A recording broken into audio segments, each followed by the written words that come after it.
Pessoal, vou apresentar vocês. Hoje a nossa live é do Instagram do Fórum de Desenvolvimento do Rio. É com o Alexandre Gurgel.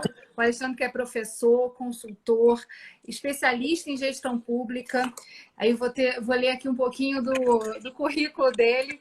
Ele é especialista em gestão pública e de empresas, mestre em administração pela FGV e doutorando do Instituto de Economia da UFRJ. Conheci o Alexandre já há alguns anos e trabalhou também no governo do estado do Rio, justamente ajudando a impulsionar essa questão dos APLs, né, dos armas produtivos locais. Então, tem uma experiência bacana para a gente trazer nesse momento e é por isso que a gente está aqui discutindo. O Fórum está iniciando uma série de lives buscando abordar as questões ligadas a cidades. Então, semana que vem a gente vai estar confirmando aí os nossos companheiros aqui de live e a gente vai divulgando no perfil do Fórum, então sigam lá para vocês poderem participar também. E para mim é um prazer estar aqui de novo com o Alexandre. Seja bem-vindo. Obrigado, Geisa. Que honra fazer uma live com você. Estou até nervoso. A gente vai estar aqui, ó. Eu vou estar conversando com você aqui direto no Instagram. Tá? Também vou estar consultando um pouquinho aqui das redes sociais que a gente faz parte, para a gente ir estimulando aí a galera a tirar dúvida. Então, assim, se você me permite, ó, a galera que já segue a gente, o pessoal que está lá no Facebook, no Face Alexandre Gurgel, pode vir para cá e consultar a ferramenta, tirar dúvida. O pessoal que está nos grupos de Zap, eu estou vendo aqui, já está começando uma interação aqui pelos grupos de Zap. Manda pergunta pelo Zap, manda pergunta por aqui e assim, estou à disposição de vocês. Tá, Geisa? Você manda, você conduz, eu aqui sou seu convidado. Alexandre, a gente conversou e até está no ar já o Rio em Foco, que a gente falou sobre a questão das cidades, né? Elas estão hoje no foco nessa discussão da pandemia. E esse é um momento muito crítico, né? Não só para o país, como para todo mundo. Está todo mundo descobrindo como lidar com uma questão tão séria, né? E com a possibilidade de contaminação generalizada. Então, as pessoas com muito medo também. Várias medidas estão sendo adotadas de isolamento social, de fechamento de fronteiras. E todo o setor produtivo tem ficado muito mobilizado para poder acompanhar todos esses desdobramentos, né? Todo dia a gente tem decretos novos, tentando ajustar, reajustar, fechar, abrir, enfim, tem várias tentativas aí nesse momento. Eu queria que você comentasse um pouco, assim, qual a tua visão sobre os desafios que essa pandemia tem trazido aí para o tema nosso hoje central, que é o das cidades.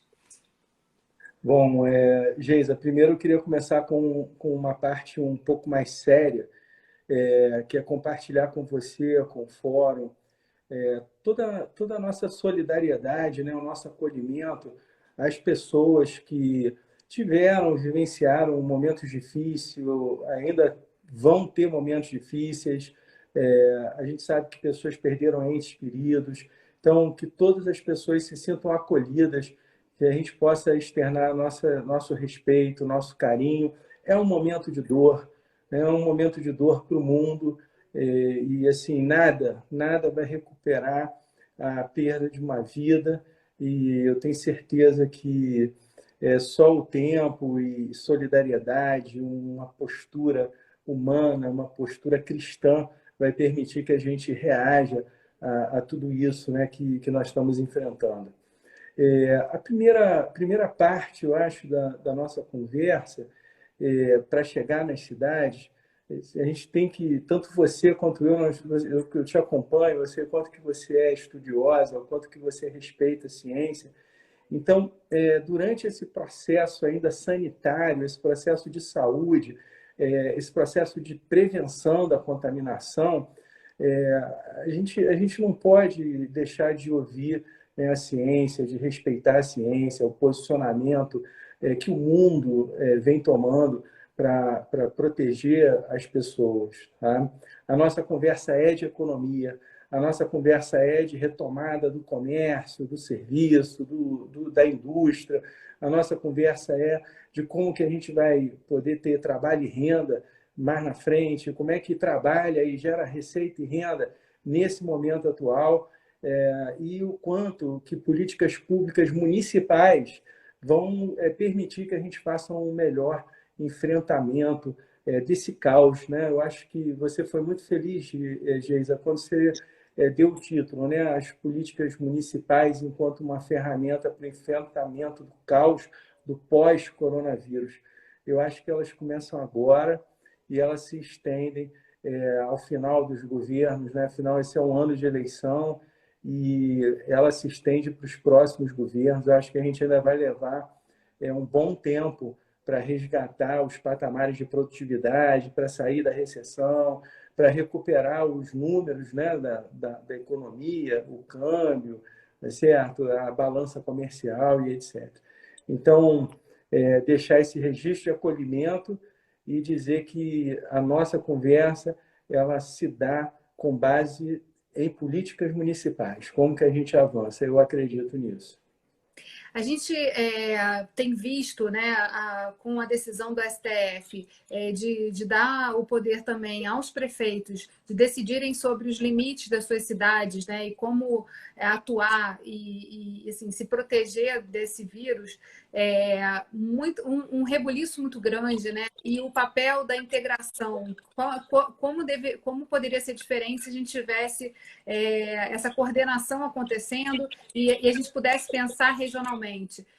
A gente tem discutido no fórum uma série de demandas, né, que tem surgido de instituições como o Sebrae, a Firjan, a FEComércio, a respeito, e a FETranscarga, né, esse transporte de cargas também, sobre essa questão dos fechamentos das fronteiras e o quanto isso atrapalha também o atendimento, principalmente em setores essenciais, mas que não se resumem a alimento e remédio, né? Tem uma série de insumos aí no meio dessa cadeia que também precisam estar circulando para poder esse produto chegar a quem está em casa e precisa dele. Então, assim, sob essa perspectiva, né, a rapidez de tomada de decisão, algumas questões ficaram... você não conseguiu mais pensar em adiar assuntos que até então a gente levava de forma mais suave, né? Como se fosse uma tendência, algo que aconteceria no futuro, e ficou bem claro que o imediatismo gerou novas realidades nesse momento de pandemia. Em relação a essa questão da gestão, assim, como você percebe essas urgências, né? Que tipo de instrumentos existem e estão disponíveis e informações também que podem ser fonte para a tomada de decisão, que tem que estar assim, nesse central de controle das cidades, do Estado, do governo federal? Bom, primeiro eu queria aqui agradecer, a gente está... Geisa, com uma galera chegando aqui. Então, assim, ó, primeiro tem que começar pela minha cidade. Então, obrigado aí a galera de Petrópolis. Eu não vou citar nome, porque na última live que eu participei lá no meu Face, eu comecei a citar nome e eu tô sem óculos, a letrinha é miúda, e aí eu pulei nome, depois puxaram minha orelha, ficaram bravos comigo. Então, assim, ó, galera de Petrópolis, galera do bem, petropolitano, e a gente aqui representando um pouquinho do estado do Rio de Janeiro. Um beijo, que eu estou vendo que tem uma galera dos teus seguidores aí do Estado, do Fórum de Desenvolvimento Econômico. Um beijo para eles. Acabou de entrar aqui uma galera de fora do país. Também não vou citar nome para não puxar saco. Essa galera que está em Portugal, um beijo para vocês. Uma honra, um carinho enorme ter vocês aqui nessa live. E assim, vamos falar então das ferramentas de gestão. E você tocou num ponto muito importante. A desarticulação do susto que o mundo levou, de que um dia você chega em casa e todo mundo está dizendo que você não pode mais sair de casa, de que um dia você chega em casa e que você não pode mais dar um abraço numa pessoa que você ama, isso até agora está mexendo com o emocional, com o psicológico das pessoas, né? Então, assim, nós já não estamos no começo da pandemia, mas nós ainda estamos tentando entender o que aconteceu, o que está acontecendo no mundo E hoje nós dois aqui temos o desafio, eu e você, Geisa, de falar um pouco também do que pode acontecer depois. Tá? Quando você vai fazer qualquer processo de crise, tá? E eu quero então tratar a pandemia como uma crise, e ela é uma crise mundial. E no Brasil ela é uma crise nacional. A primeira coisa que a gente espera numa crise é a integração de todos os níveis de entendimento das autoridades, de alinhamento de um planejamento. E eu aqui não vou criticar pessoas, não vou criticar governos, não vou criticar posicionamentos, porque eu entendo que todos estavam sofrendo, que todos estão sofrendo, que as pessoas estavam assustadas. Tá? A história vai contar os erros e acertos dos brasileiros, a história vai contar os erros e desacertos do mundo. Cabe a nós aqui aproveitarmos que nós estamos ainda, né, com chance de melhorar as condições que nós estamos enfrentando, adversas. Está na hora da gente trazer as ferramentas claras da gestão. A primeira é a transparência e a comunicação. Não existe gestão com desinformação. Desinformação é guerra.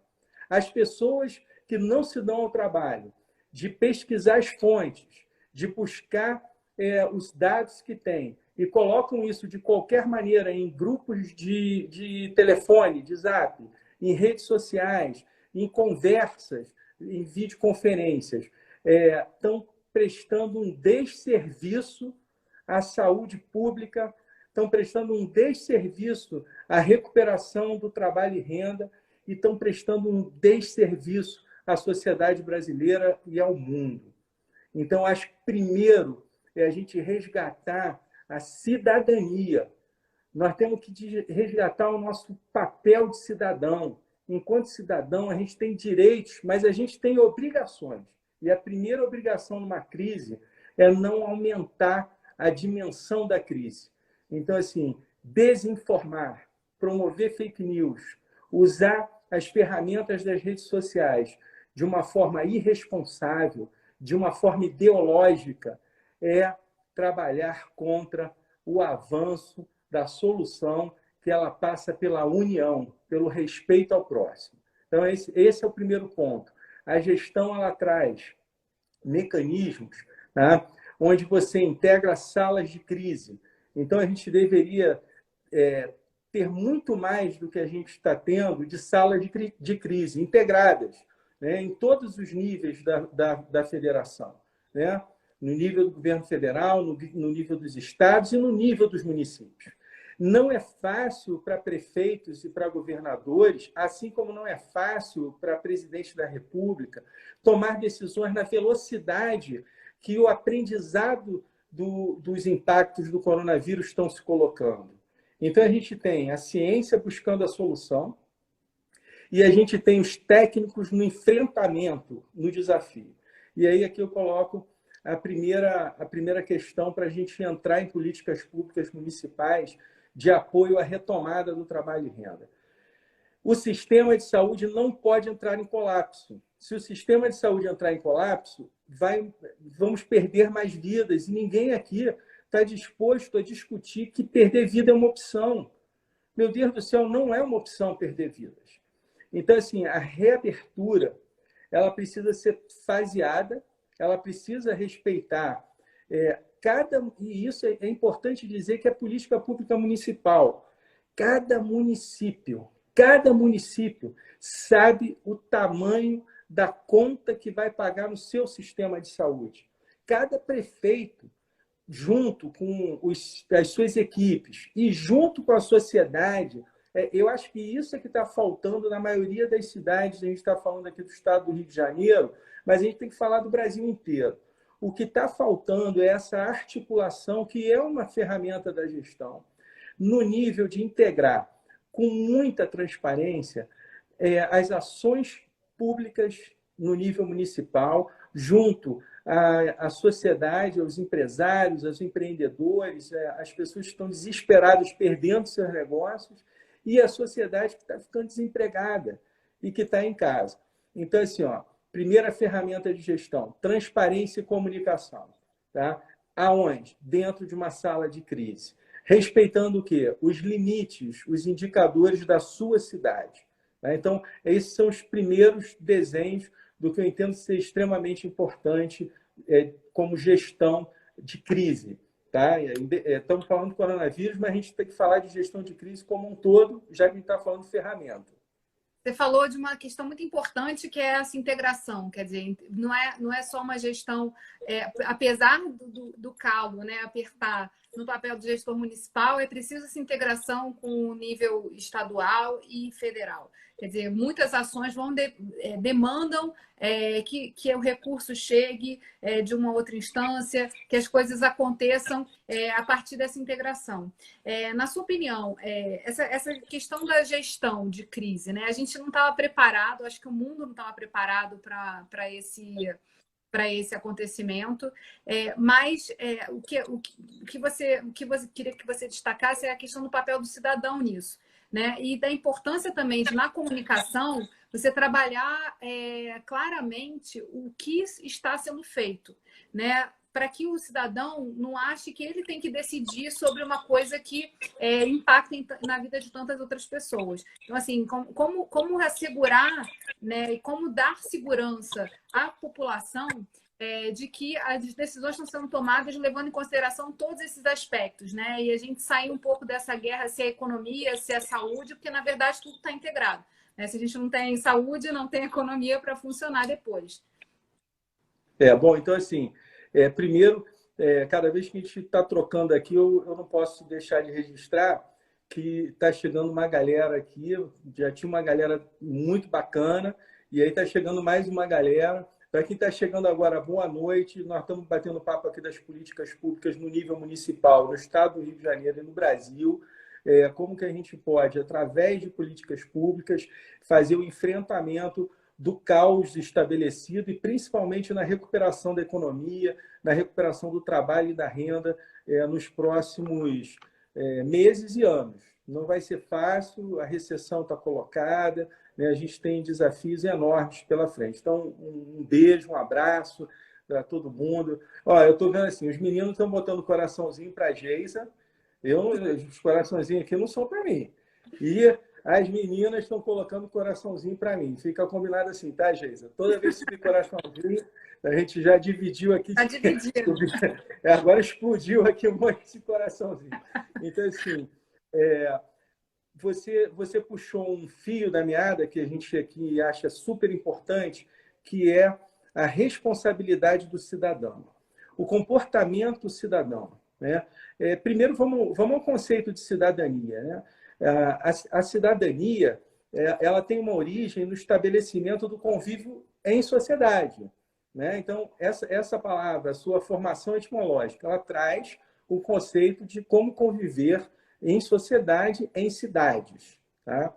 Então, assim, todo mundo que está num convívio, a gente entende que tem limites. Né? Então, o meu limite termina onde o seu começa. E isso vale para o direito. O meu direito termina aonde o seu começa. A invasão de limites, o desrespeito, o descumprimento de legislação, etc., são absolutamente comportamentos não cidadãos. Então, esse é o primeiro ponto. Então, acho que é fundamental que a gente traga o conceito de cidadania para a nossa discussão hoje. Tá? Quando você tem as autoridades articuladas, eu acho que a gente aí pode melhorar. Tá?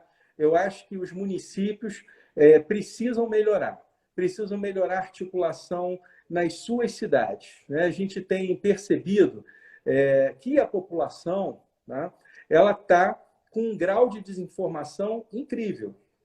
Ontem eu fiz uma videoconferência com 10 pessoas e você faz a mesma pergunta para cada um com relação ao que é o coronavírus, o que ele pode causar e etc. E você percebe que as pessoas estão com definições diferentes. Isso é uma oportunidade de melhoria para o gestor, sabe?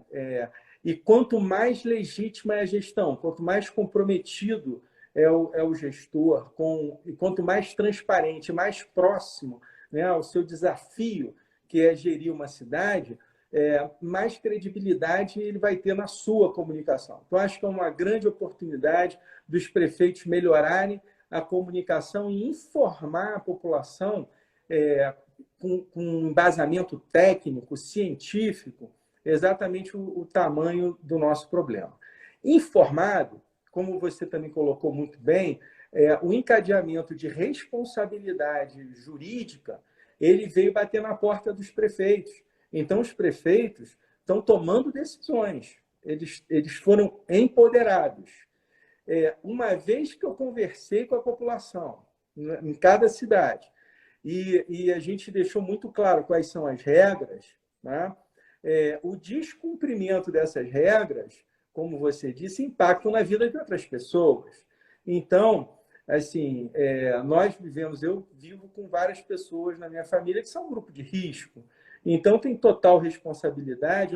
Quem sou eu para decidir expor uma pessoa amada, querida, ou expor um outro cidadão que é grupo de risco a condições de insegurança sanitária? Tá? Então, acho que sim, nesse momento é necessário que se faça a abordagem. Eu sou contra qualquer nível de violência. Eu acho que a violência é quando a gente perdeu todos os recursos. Então, acho que a primeira abordagem ela tem que ser orientativa, informativa. Então, se você tem um cidadão que está dentro de uma legislação que todo mundo tem que usar máscara, você tem um cidadão que não está usando máscara. A ciência já mostrou que usar máscara diminui, não é suficiente, mas é importante para diminuir o risco do contágio. Aí você tem um cidadão que ele diz que não vai usar máscara, não está correto. Ele está descumprindo uma orientação científica, ele está descumprindo o poder estabelecido e distribuído para os municípios, para os governos de estado, tá certo? E ele precisa respeitar.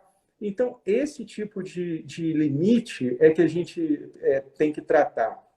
E a gente pode citar vários exemplos, mas acho que a máscara ela atinge o coração de todo mundo, porque, assim, de boa, é chato, mas por que no Oriente a maioria dos países controlaram rapidamente, né? No quadrilátero ali da Coreia do Sul, do Japão, Singapura, né? O povo oriental já tem um comportamento para diminuir o contágio de gripes e resfriados. Quando o cidadão oriental percebe que está com febre, ou tossindo, ou espirrando, ele já bota a máscara e vai embora com a máscara dele. Isso já é um comportamento de décadas. Esse tipo de comportamento permitiu, por exemplo, um menor impacto, né, na população. No Brasil não era uma cultura. País tropical, praia, sol, né? Então usar máscara, uma coisa te abafando, não é algo que a gente goste, mas é algo que a gente precisa fazer para viver como cidadão. A gente já está vendo algumas cidades experimentarem essa saída gradual do isolamento, sempre monitorando os indicadores e principalmente olhando para os hospitais, né? Você citou muito bem aqui que a medição, né, do município é justamente não deixar colapsar a saúde pública. De que maneira... E a gente também tem visto muitas instituições fazerem publicações de propostas de retomada gradual dessas atividades. Eu queria que você comentasse isso um pouco, assim, como é que vai ser esse processo, né? Como é que deveria se dar esse processo? O que você já viu de outros países também que já começaram esse retorno às atividades e, principalmente, os impactos que a gente vai ver acontecer aí para os empreendedores. A gente está falando todo o tempo de um novo normal, né? Que não tem nada a ver com o que com o que era o nosso normal até o dia 17 de março, quando essas medidas começaram a ser anunciadas. Então, assim, o que tem de mudança que a gente já pode projetar aqui nesse momento que ainda não é de saída, né? Ainda estamos em isolamento social, mas algumas cidades já começam a experimentar esse retorno. Bom, primeiro, ele precisa ser faseado, sim, né? Na verdade, alguns serviços nunca pararam e a gente tem que bater palmas para as pessoas corajosas que fizeram esse enfrentamento, inclusive sem certeza dos riscos que estavam correndo, né? Então, parabéns para o povo da saúde. E o povo da saúde vai além dos médicos, enfermeiros, fisioterapeutas, está a equipe de limpeza hospitalar, pessoal lá do catering, da comida, né, da cozinha e tal, pessoal da área de segurança, o pessoal de manutenção de coleta de lixo, etc., pessoal que manteve os mercados abertos, as oficinas de apoio, postos de combustíveis, etc. Então, assim, já houve uma manutenção de uma configuração mínima de funcionamento para que a gente pudesse fazer o enfrentamento, o combate nesse primeiro ciclo, né? Por favor. É importante citar que o legislativo, por exemplo, estadual não parou, né? As sessões continuaram, primeiro semipresencialmente, agora à distância, mas assim também foi uma atividade que, mantidas o funcionamento mínimo, o setor administrativo continuou lá fazendo funcionar esse processo. A gente está num processo de mudança para um prédio novo, e isso não parou. Então, assim, são atividades importantes por conta da resposta rápida que precisa ser dada à população. Pode continuar. Não, sim, com certeza. Assim, então, parabéns para eles também, assim como todos os servidores municipais do ambiente estratégico que também continuaram, tá certo? A preservar a área de saúde, né? Todos os serviços públicos que precisaram ser mantidos. Então, Geisa, a forma de retomar as atividades, ela tem, na minha opinião, ela tem duas dimensões que precisam ser respeitadas e balanceadas o tempo todo. A primeira dimensão é sistema público de saúde. Ele não pode explodir. E aí tem que ir no nível municipal, tá? Então, assim, parabéns para os prefeitos que estão fazendo a reabertura e a retomada das atividades, fazendo o controle dos indicadores de leitos de UTI e leitos de tratamento de doentes. Lembrando que as pessoas continuam tendo outros problemas de saúde. Então, as pessoas continuam com as suas doenças crônicas, né? Algumas pessoas com intercorrências, e a gente tirou as cirurgias eletivas, mas ainda continuam tendo cirurgias emergenciais, que não são só coronavírus. Então, nós já temos um sistema público de saúde complicado e a gente colocou um fator de agravamento da situação. Mantendo essa dimensão de leitos, você assim, ok, eu tenho uma folga, tenho um colchãozinho ali para começar a ver como é que está a curva de contágio na minha cidade, como é que está assim, o controle de quem está tendo a doença. A gente teve um problema sério, nós não conseguimos medir quem tinha a doença em larga escala no Brasil, nós não é o suficiente. Esse é um problema que é fundamental, ou seja, mapear onde é que a doença estava evoluindo e com que velocidade, né? Então, o teste é absolutamente importante, ele não se tornou uma realidade, o teste é caro, alguns têm precisão baixa, é difícil de trazer esse nível de informação fundamental para a decisão técnica das equipes médicas, da galera que teve que criar aí os protocolos para fazer o enfrentamento da doença e que agora vai ter que fazer o encaminhamento da retomada das atividades. Então, a primeira dimensão é respeitar a capacidade do sistema de saúde e a sua curva de contágio, tá certo? Para que ela não perca o controle. Isso posto, você fasear o retorno é fundamental. Algumas atividades estão ficando para o final da fila por motivos óbvios. Não dá para retomar agora atividades culturais de aglomeração. A gente vai fazer um show com 5.000 pessoas não testadas, né? A gente não sabe quem está, quem não está, tá certo? Com o risco de ter gente ali que tem maior chance de agravar o quadro. Então, algumas atividades vão ficando para o fim da fila. Eu acho que vale dizer o seguinte: o comércio precisa voltar, o setor de serviços precisa voltar e a indústria precisa voltar. E precisa começar a gerar emprego e renda de novo, precisa retomar o consumo. A gente precisa... Quer falar? Pode falar. Você levantou o dedinho? Teve um movimento muito interessante que foi, acho que é digno de nota, assim, por conta da rapidez em que aconteceu, que foi a mobilização de setores industriais para poder atender uma demanda que surgia aí, seja das máscaras, dos respiradores. A gente viu um movimento muito forte da indústria, tanto orientando como deveriam ser esses produtos, né, quanto mobilizando mesmo o parque para produzir o álcool em gel, por exemplo. E isso demandou aí uma ação coordenada em vários níveis e instâncias, que eu acho que é importante a gente comentar. Quer dizer, também vai ter muita a gente tá começando a falar, quer dizer, e a ver como é esse processo de diversificar a produção, né? Como é que você, a partir de uma demanda que se coloca urgente, vira uma produção para poder não sucumbir e poder também atender ao que está surgindo nesse momento, assim.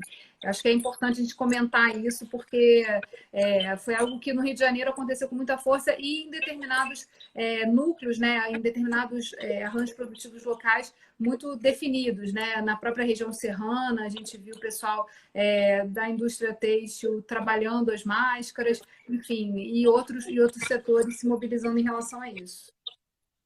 Tá, então, assim, fechando o ciclo da reabertura, respeitar a dimensão da curva de contágio, né, se ela está controlada, se ela chega no pico e desce, e a capacidade do sistema municipal de saúde e o escalonamento da entrada. Lembrando que os negócios vão ser reconfigurados. A gente tem visto muitas operações de lojas que vão começar a controlar número de pessoas dentro, né, os protocolos de usar máscara, etc., restaurantes, afastamento, barreiras sanitárias com acrílico, separando mesas e por aí vai. Então, é toda uma reconfiguração do processo. Indo na direção da indústria, também, né, a gente mudou o metro quadrado ocupado pelo pessoal que está na produção. Então, tem todo um redesenho das áreas que o pessoal da indústria vai entender, que é o SMSQ, né, que é saúde, meio ambiente, segurança e qualidade. Tá? Então, é um desafio enorme para as áreas que cuidam do SMSQ na indústria para reconfigurar os espaços e tudo mais. Agora você já está, né? Estou vendo aqui que a gente tem aí uns 20 e poucos minutinhos de live.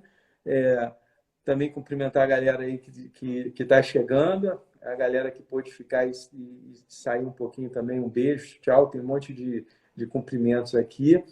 E estamos chegando no ponto, que políticas públicas municipais vão funcionar para retomar mercados regionais. Tá? Então, queria entrar nessa questão, passando pelos APLs, na questão da importância da economia local, da economia regional a partir de agora. Quando a gente lembra do mundo antes do coronavírus, o que nós tínhamos era um país um mundo muito globalizado, tá? Com cadeias de valor espalhadas pelos continentes.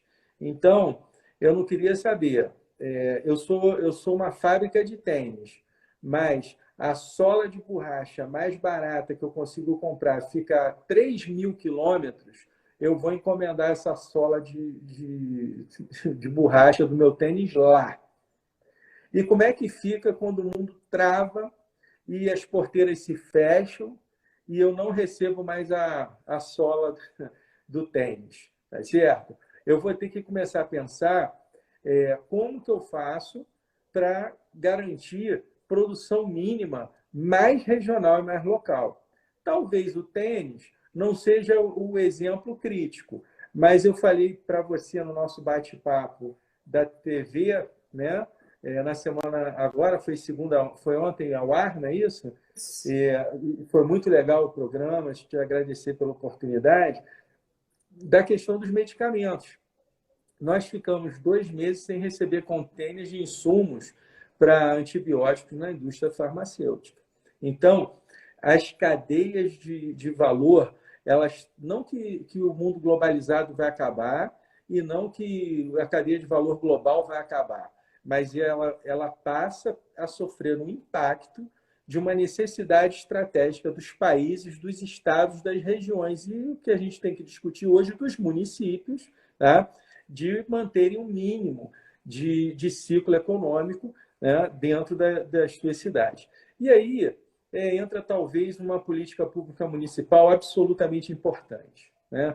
Todo município tem poder de compra, ou mais ou menos, né? A gente sabe que a reclamação é sempre que não tem dinheiro, mas quem trabalha com as cidades, né, com o setor público, sabe, nunca tem dinheiro. Os motivos não vamos discutir, mas nunca tem dinheiro. Mas vamos nós. Então, assim, vindo aqui para a questão local, você tem uma carteira de demandas numa cidade. Vamos dar alguns exemplos. Tá? Você tem que comprar merenda para a escola, você tem que comprar uniformes em geral, uniformes para a área da saúde, para a área de limpeza urbana. Você tem que comprar vassoura para varreção, carrinho de mão, enxada. Você tem que comprar ponto de ônibus, né, feito de estrutura metálica. Então, assim, você compra um monte de coisa para você equipar a sua cidade. Por que nós não podemos discutir modelos, políticas públicas que comecem a efetivamente desenvolver fornecedores locais nas cidades e incluir dentro de critérios sérios, né, de precificação, de qualidade, etc. Competitividade. Exatamente. E incluir esses fornecedores no cadastro e ter um programa de comprar parte da produção desses fornecedores, que eu diria para você que ele é maior do que um programa econômico. Ele passa a ser um programa econômico social. Então, se eu tenho lá um município com capacidade de compra de 100 milhões de reais, por que não entra na posição da gente efetivamente poder, por exemplo, colocar 10% do poder de compra localmente, numa crescente?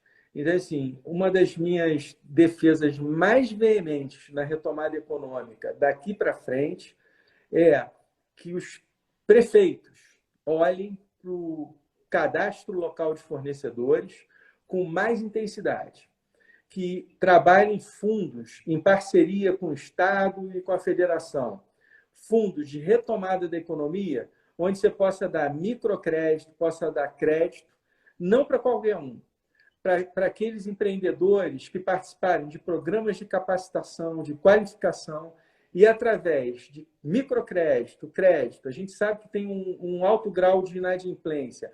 Mas como assim? Acontece que hoje os ciclos econômicos estão rompidos. Então, temos que criar condições de ter inadimplência, né, porque ele não tem mercado. Então, vamos gerar o mercado.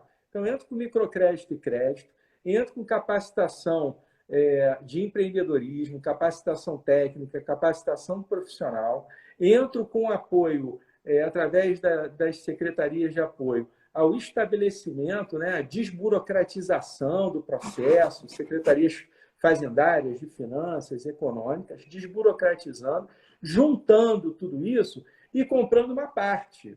Não é para comprar tudo do cara.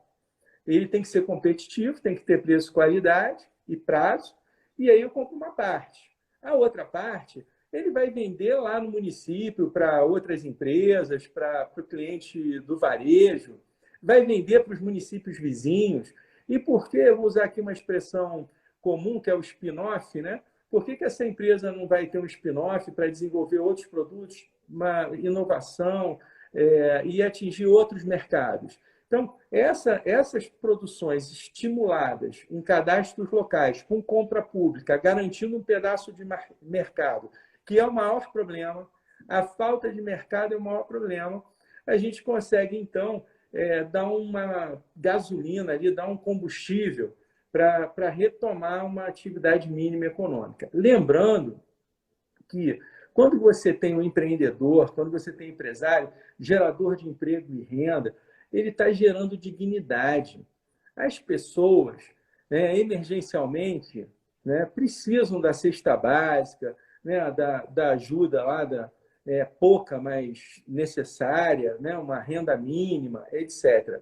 mas todo mundo quer ter dignidade, todo mundo quer trabalhar, quer produzir, quer gerar sua receita, sua renda e poder, sim, escolher qual é o lazer que vai ter, qual é a comida que vai comprar para colocar em casa, o que vai oferecer, que escola e vai oferecer a filhos e por aí vai. Então, eu acho que esse é o grande desafio, políticas públicas municipais de retomada da economia local.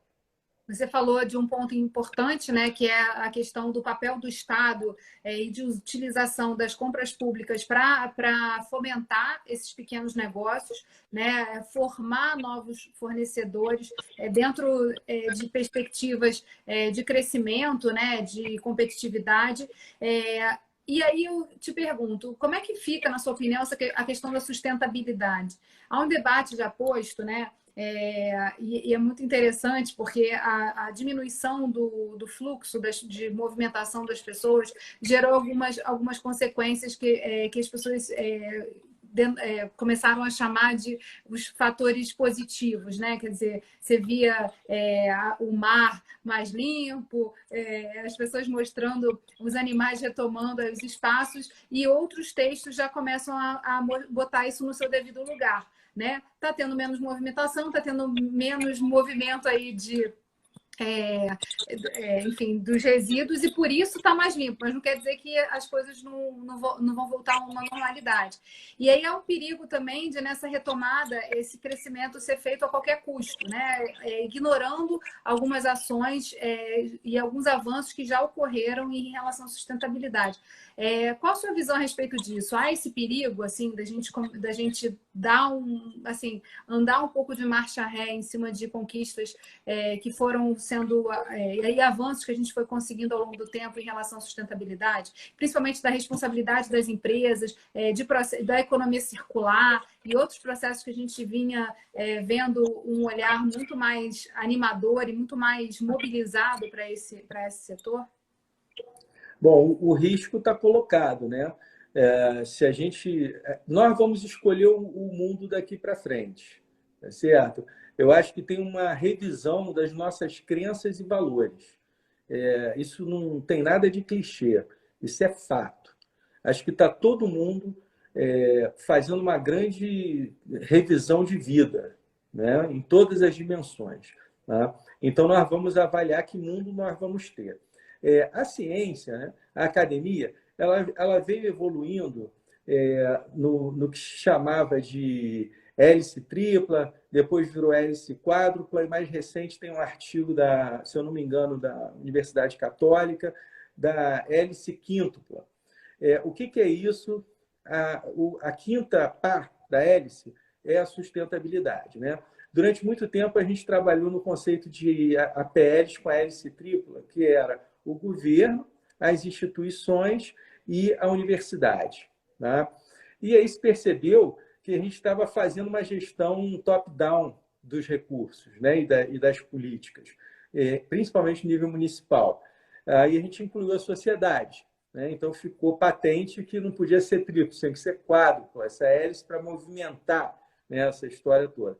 E mais recente, a sustentabilidade passou a ser o quinto elemento, né, dessa história toda, e fundamental, porque afinal de contas, que ambiente nós teremos, né, para o dia de amanhã? Então, a sustentabilidade, ela não é acessória. A sustentabilidade, ela é pauta prioritária. Tratar o ambiente e as políticas de desenvolvimento econômico, sem falar em sustentabilidade, está indo na contramão do planeta, do ser humano, e aí vão acontecer coisas horrorosas, né? Porque a falta de respeito ao ambiente, a gente já aprendeu que ele responde à altura, né? Então, na minha opinião, tem o risco, e quem tem que cuidar para que esse risco seja contingenciado somos nós, cidadãos. O exercício da cidadania defendendo que governos falem sim, mas falem juntos com as instituições, falem juntos com a universidade, com a ciência, com a academia, falem juntos com a sociedade e que todos esses atores falem juntos com a sustentabilidade. Então, não consigo imaginar a gente ter políticas públicas municipais sem artigo 1º, respeitar o ambiente onde vivemos. Tem aí um papel, aproveitando esse gancho da sustentabilidade, que é muito importante, né, e que ficou muito claro que é crítico com a pandemia, que é a questão do saneamento. Na verdade, cuidar dessas infraestruturas como papel do governo também gera a possibilidade de fomentar as obras e atividades que geram emprego também. Na sua visão, assim, de que forma essas agendas vão se equilibrar nesse processo, né? Do Estado demandar e poder fomentar a criação de mercado a partir das demandas do próprio Estado, né? Um dos maiores compradores aí da sociedade é o Estado. Então, assim, ele podendo trabalhar essa frente, mas também trabalhando a questão da infraestrutura, da diminuição das moradias irregulares, porque a gente vê o quanto essas pessoas estão em risco, muito mais risco, por estarem mais juntas, aglomeradas, em situação de vulnerabilidade. Então, assim, como trabalhar também essa questão social e ambiental de forma mais estruturada? Eu acho que esse é o desafio do mundo, né? As respostas elas vão precisar ser encaminhadas entendendo as particularidades de cada região.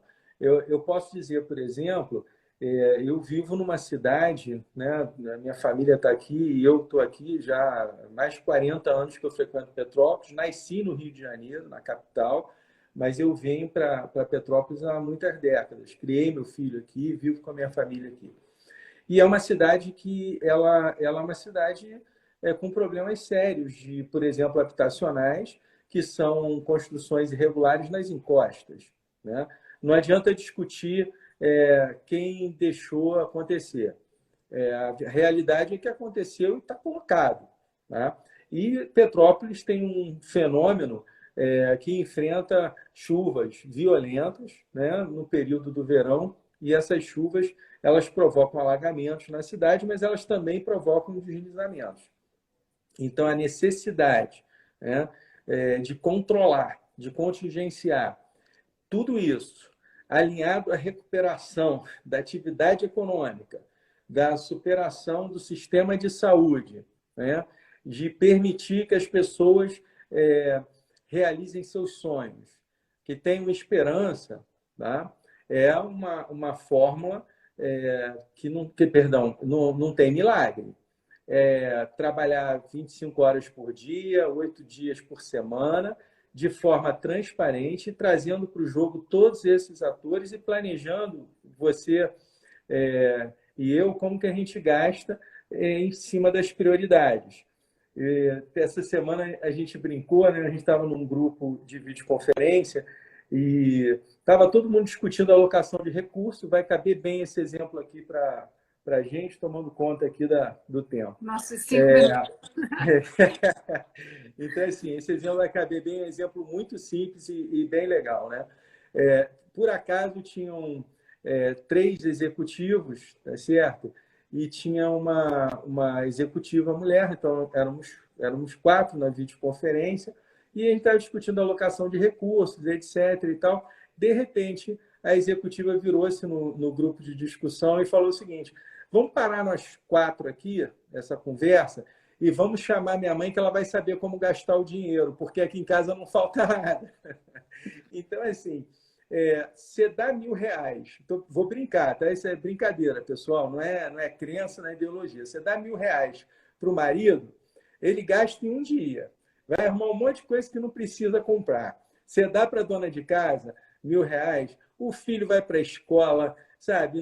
A geladeira tá sempre ali arrumadinha, a casa tá cheirosa, a caminha tá feita. Então, é o seguinte, precisa encontrar caminhos responsáveis, executivos e administradores competentes para permitir conciliar essas agendas, porque elas são prioritárias e elas precisam caminhar juntas. Uma não pode estar em detrimento da outra. Então, o programa de saneamento básico de um município, a política pública de recapeamento de infraestrutura de rodagem, de asfalto, a merenda escolar, o sistema de saúde, na prevenção, lá na ponta, todas essas agendas precisam estar ordenadas num grande, diria assim, grupo de planejamento e execução. Eu brinco que as pessoas têm muita iniciativa e pouca finitiva. Começa muito e não termina. Então, o que nós precisamos é ter iniciativa e fazer a finitiva. Ou seja, tem que acabar, tem que fazer e entregar. Essa é a minha visão. Nesses últimos 5 minutos aí da gente encerrar essa Já? live, a gente falou muito, passa muito rápido, né? A Já? gente falou muito, do desafio das cidades e de várias ferramentas que já estão disponíveis para as pessoas, mas eu acho que tem um fator importante, né, e de esperança, que é a possibilidade de sonhar, que você também falou aí, colocou na nossa discussão. Dentro dessa perspectiva, assim, de uma agenda que todo mundo vai ter muito trabalho, né, para buscar essa recuperação, a retomada do crescimento e do desenvolvimento econômico do Estado do Rio de Janeiro, qual é a sua visão, assim, qual o seu sonho, né, em relação ao nosso futuro? O que você acha que já é possível pensar em termos de horizonte, né? E que você vê como algo que é preciso, que você pode projetar, mesmo estando nesse momento tão caótico que a gente está atravessando. É para sonhar? É para sonhar? Precisa, Assim, né? Um pouquinho. esperança é bom, né? Acalenta o peito, o coração. Então, vamos sonhar. Primeiro, o exercício pleno da cidadania. Nós precisamos ter comportamento cidadão, sabe? Respeitar o próximo. A gente não precisa que os nossos amigos frequentem a mesma igreja, frequentem ou torçam para o mesmo time de futebol, sabe? Que acreditem nas mesmas coisas. Mas a gente precisa aprender a se respeitar, sabe? A buscar o ponto de convergência.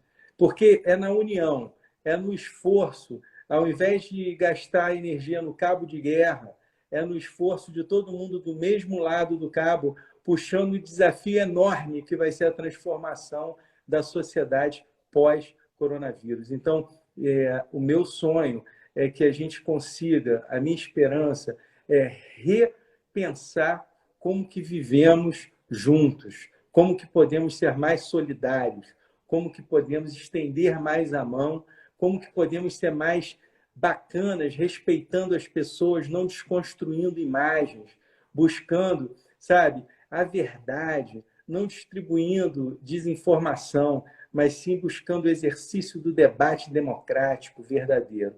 E, através disso, entregarmos um mundo melhor, um mundo mais sustentável, cidades mais prósperas, com pessoas mais felizes, com mais qualidade de vida.